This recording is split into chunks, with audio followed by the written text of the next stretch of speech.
সবাইকে স্বাগত চ্যানেল আইয়ের ডিজিটাল প্ল্যাটফর্মে এবং স্পোর্টস টক অনুষ্ঠান নিয়ে রয়েছে আমি আরিফ চৌধুরী, আর আমার সঙ্গে আছেন চ্যানেল আইয়ের স্পোর্টস ইনচার্জ সাইদুর রহমান শামীম।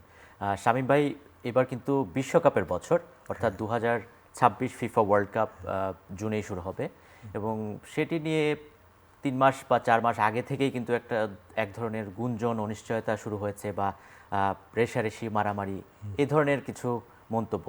সম্প্রতি যেটা হয়েছে যে মধ্যপ্রাচ্যের যুদ্ধ পরিস্থিতি একটা কনসার্ন এবং ইরান না খেলার একটা বিষয় চলে এসেছে। পাল্টাপাল্টি বক্তব্য আমরা শুনছি। ট্রাম্প এক ধরনের কথা বলছেন, ইরান আরেক ধরনের কথা বলছে। শেষ পর্যন্ত ইরান অলরেডি জানিয়ে দিয়েছে যে তারা অন্তত যুক্তরাষ্ট্রে গিয়ে বিশ্বকাপ খেলতে রাজি নয়।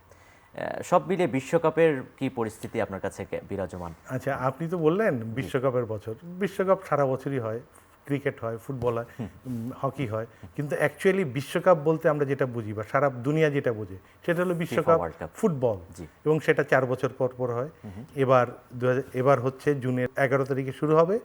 তো এটা সত্যিকার অর্থেই বিশ্বকাপের বছর। For the first time 48 teams, 48 team, 3টা হোস্ট, এটা কখনোই ঘটেনি।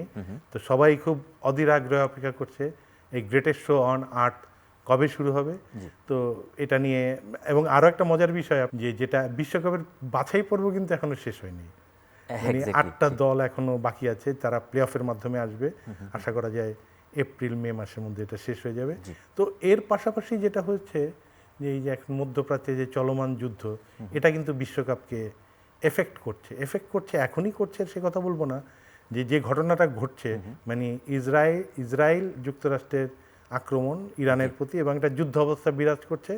এবং ইরানের অবস্থানটা অনেকটা আমাদের এই যে আমরা যে এবার T20 বিশ্বকাপে যেভাবে অবস্থান নিয়েছিলাম যে আমরা ভারতে খেলবো না, আমরা শ্রীলঙ্কায় খেলবো, ইরানও সেই একই ঘটনা ঘটাচ্ছে। ইরান বলেছে যে আমরা বিশ্বকাপের ম্যাচগুলো যেটা আছে যুক্তরাষ্ট্রে আমরা সেটা খেলবো না। ইরানের গ্রুপ পর্বের সবগুলো ম্যাচই কিন্তু যুক্তরাষ্ট্রে, আপনি জানেন। তারা একটি পাল্টা প্রস্তাব দিয়েছে বা দেবে যে তারা মেক্সিকোতে এই ম্যাচগুলো খেলবে। তো ফিফা কিন্তু এই মুহূর্তে এতে স্পষ্ট জানিয়ে দিয়েছে যে ভেন্যু চেঞ্জ হবে না। আর ফিফা আর আইসিসির মধ্যে অনেক পার্থক্য আছে।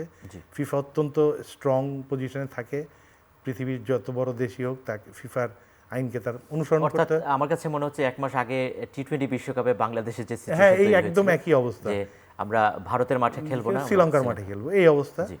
তো নিশ্চয়ই সলিউশন বেরোবে।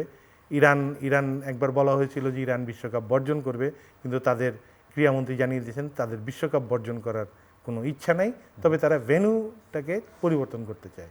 তা আমরা চাইবো, অবশ্যই আশা করব যে বিশ্বকাপের আগেই বিশ্বের পরিস্থিতি, যুদ্ধ পরিস্থিতি থাকবে না, সবাই আবার যেহেতু যুদ্ধ পরিস্থিতি এখানে ইগোর বিষয়ে কাজ করছে। ট্রাম্প হয়তো রাজি হবেন না যে ফিফাকে প্রেশার দেওয়া হবে যে মেক্সিকোতে ম্যাচ না হোক। সব মিলিয়ে শেষ পর্যন্ত যদি ভেন্যু চেঞ্জ করতে রাজি না হয় ফিফা, সেক্ষেত্রে ইরান খেলবে না, তাদের স্পষ্ট জানিয়ে দিয়েছে। তাদের রিপ্লেসমেন্ট কারা হবে? তাদের রিপ্লেসমেন্ট এটা হলো গিয়া ফিফার যে রুলসে আছে যে কোনো টিম যদি না খেলে তাহলে ওই যেই অঞ্চল থেকে সে বাছাই পর্ব উতরেছে ওই অঞ্চলেরই কোনো দলকে, সেকেন্ড বেস্ট দলকে তারা সুযোগ দিতে পারে। এর মধ্যে আবার আরেকটু কথা আছে, এবার কিছু আনপ্রেসিডেন্টেড ঘটনাও ঘটতে পারে। কারণ আপনারা জানেন যে 5বারের বিশ্বকাপ জয়ী ইটালি গত দুটা বিশ্বকাপ আসলে খেলতে পারেনি। এবারও তাদের অবস্থা খুব ভালো নয়, তাদেরকে প্লে অফের পেরিয়ে চূড়ান্ত পর্বে খেলতে হবে। তো এরকম কথাও হচ্ছে, যদি ইরান বাই চান্স না খেলে তাহলে হয়তো ইটালিকে ওই জায়গাটা দিতে হতে পারে, কিন্তু এটা আইনে নাই। ফিফার যে আইন সেখানে বলা আছে যেহেতু ইরান এশিয়ার থেকে প্রতিনিধিত্ব করছে, এশিয়ার কোনো দেশই সুযোগ পাবে। তো আমরা একই সাথে চাই ইরান খেলবে, অবশ্যই খেলবে, কারণ তারা তো যোগ্যতা অর্জন করে এসেছে। পাশাপাশি ইটালিও যদি বিশ্বকাপের আসরে আসে যে কোনোভাবে ইউরোপ অঞ্চল থেকে বা প্লে অফের মাধ্যমে, আমরা খুশি হব। ফুটবল বিশ্ব উপভোগ করবে এই লড়াইটাকে। এবং সেই 94-এর পরে আবারও ইউএসএতে ওয়ার্ল্ড কাপ, এবং ইউএসএর সাথে আরও মেক্সিকো কিন্তু এর আগে 86-এ আয়োজন করেছিল। 94-এ যে বিশ্বকাপ হয়েছিল মার্কিন মুলুকে, সেখানে কিন্তু ব্রাজিল জিতেছিল, এবং 86-এ মেক্সিকোতে ম্যারাডোনা আর্জেন্টিনা জিতেছিল। তো বর্তমান যে পরিস্থিতি বিশ্বকাপে, মানে সার্বিক মান, তাতে মনে হয় যে এবারও একটি ইউরোপিয়ান শো আমরা দেখব, কারণ ইউরোপে অসংখ্য ভালো দল আছে। তো আশাবাদী হওয়া যায় ল্যাটিন আমেরিকার জন্য কারণ অতীতের পরিসংখ্যান কিন্তু বলে যে মার্কিন মুলুক বা মেক্সিকো যেখানেই খেলা হয়েছে ল্যাটিন আমেরিকান দলগুলো শিরোপা জিতেছে। তো আমরা দেখার অপেক্ষায় যে আসলে কতটা লড়াই জমে। নিশ্চয়ই দর্শক আপনারাও জানাবেন আপনাদের ফেভারিট টিম এবং এই ফিফা ওয়ার্ল্ড কাপটা কারা জিততে যাচ্ছে এবং কি হতে যাচ্ছে শেষ পর্যন্ত কমেন্ট বক্সে জানাতে ভুলবেন না। সবাইকে ধন্যবাদ যুক্ত হওয়ার জন্য।